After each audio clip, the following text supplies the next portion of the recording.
The University of Alabama is a place with many opportunities, but not all students get the opportunity to be a leader on campus.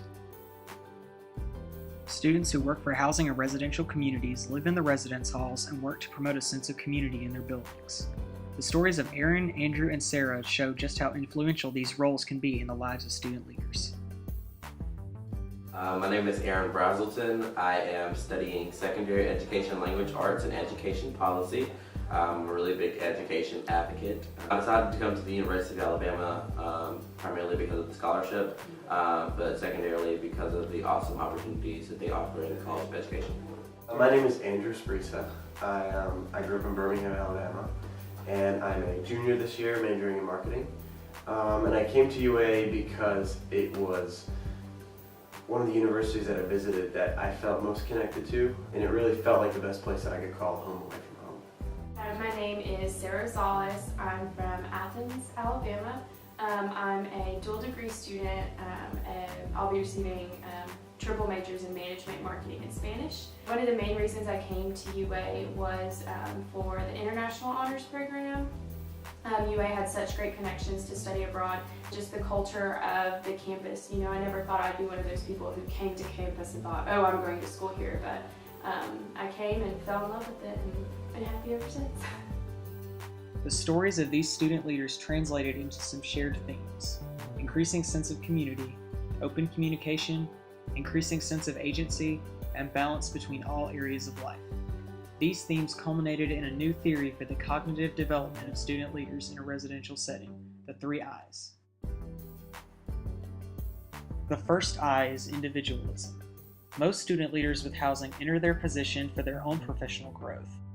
In this phase, student leaders perceive a rigid hierarchy of knowledge and authority, with supervisors and other authority figures at the top, themselves in the middle, and their peers at the bottom.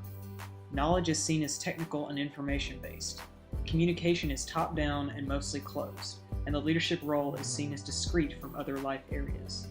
Movement through this phase is accomplished through training and interaction with diverse others in the community setting.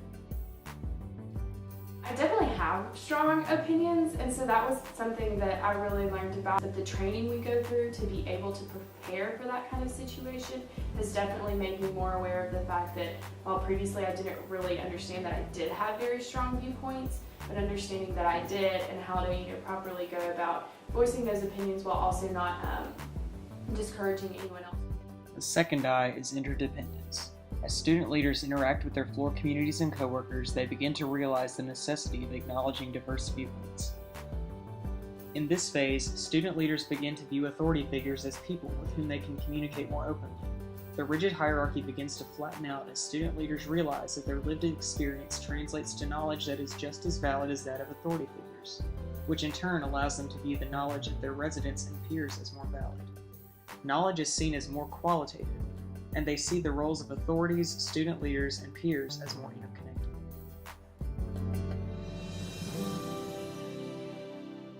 It is nearly a full-time job. Balancing your academic life, your social life, your work life is something that always needs work.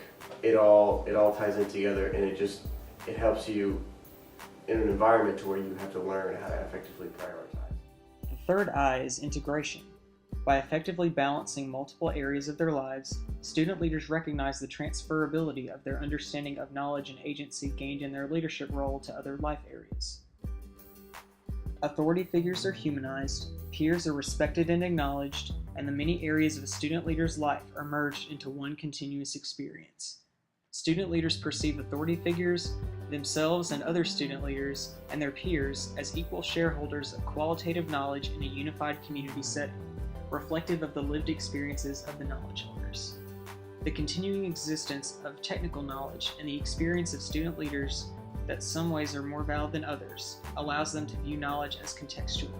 With a complex understanding of knowledge and a greater sense of personal agency in knowledge, student leaders are able to direct their own lives in the midst of diverse understandings.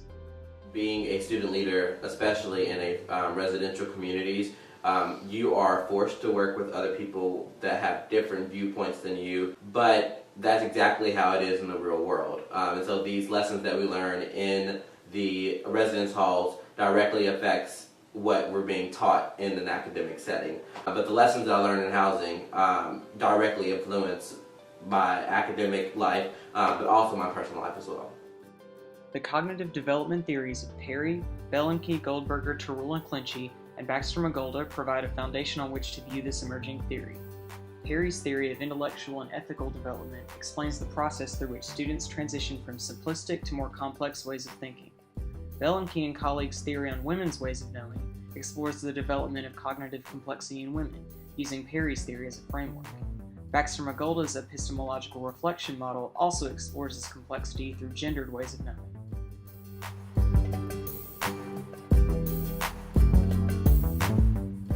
The body of knowledge on cognitive development in students would benefit from a greater examination of developmental differences based on peer authority. This emerging theory is good news for student affairs practitioners. We can directly influence student development. By facilitating increased interaction with peers, providing effective training, and emphasizing their role in a community context, we can help student leaders understand and value diverse points of view. By understanding students' unique stories, we can change not only how they view themselves, but how they view the world. I really didn't think about as much of how much it would develop me as a person. It's really challenged me to look at my life a little bit differently. It is such a significant leadership position on this campus that not a lot of people get to experience.